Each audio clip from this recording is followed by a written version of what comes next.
నిన్న క్యాప్టెన్సీ ఆటలో మర్యాద గారు మర్యాద తప్పారా? ఎందుకంటే ముందు నుండి గ్రీన్ లైటు, రెడ్ లైటు అను 2 లైట్‌ల గురించి డిస్కస్ జరిగింది. ఆయన చెప్పిన ఆట తీరు ఏం టైపు అన్నది ఆయన చెప్పుకున్నారు. ఇది ఎలాగా గ్రీన్ లైట్ అయితే మీరు చేయాలి. రెడ్ లైట్ అయితే ఆగిపోవాలి. అన్న దాని మీద మాట్లాడారు. Hello boss Telugu. నిన్న క్యాప్టెన్సీ గురించి గోడ మీద బరిలాగా అందరూ పాపం గాల్లో ఉన్నారు. ఐ మీన్ సపోర్ట్ ఉంది కాళ్ళ కింద. గ గోడ మీద ఉన్నారు. ఫిక్స్ అయిపోయి ఉన్నారు.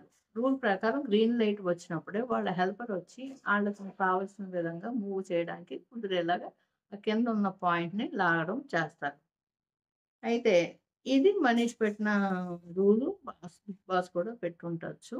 అయితే ఒక్కొక్కళ్ళకి కావాల్సినప్పుడు బజర్ నొక్కినప్పుడు ఆ హెల్పర్ ఎళ్తుంటే ఉండండి గ్రీన్ లైట్ ఎలగలేదు. రెడ్ లైట్ ఎలగాలి అని చెప్పి గ్రీన్ లైట్ ఎలగానే వెళ్ళు అని మర్యాద మనీష్ గారు చెప్పారు. అయితే ఈ ఇమాన్యుయల్ ఎళ్ళేసరికి ఆయన చూస్తున్నాడు. ఈయన ఎళ్ళిపోయాడు. హడావిడిగా లాగేసాడు. బయటకొచ్చాక "నువ్వు గ్రీన్ లైట్లు రాకముందే నువ్వు స్టార్ట్ చేస్తావు. నువ్వు ఎలిమినేట్ అవుతావు" అని చెప్పారు.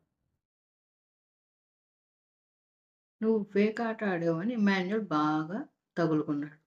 నువ్వు అందరికీ గ్రీన్ లైట్ గురించి చెప్పి, నాకు ఎళ్తున్నప్పుడు నేను చూసుకోకపోతే నువ్వు నాకు చెప్పాలి గదా! ఇతనిది తప్పే చూసుకోవాలి. కానీ మెయిన్ ఎవరు? మర్యాద రామన్ గారే. సారీ మర్యాద రామన్ కాదు. మర్యాద మనీష్ గారు చెప్పాలి గదా! ఆయనే గదా! దీనికి సంబంధించిందంతా చూసుకునేది. హ్మ్. మీరు, మీరు చెప్పాలి గదా! అని మాన్యుల్ బాగా వాదిచ్చాడు. అయినప్పటికిని చాలా సేపు గొడవ పడి ఎలిమినేట్ చేయడం మాత్రం జరిగింది మర్యాద. మర్యాదగా ఇమాన్యుయల్‌ని నువ్వు ఎలిమినేషను ఎలిమినేట్ అవుతావు అని అన్నారు. భరణి గారు దిగిపోయారు. అది జరిగింది. మర్యాద గారు మనీష్ అసల సరిగ్గా చేయలేదని నాకైతే అనిపించింది. నెక్స్ట్ చూద్దాం.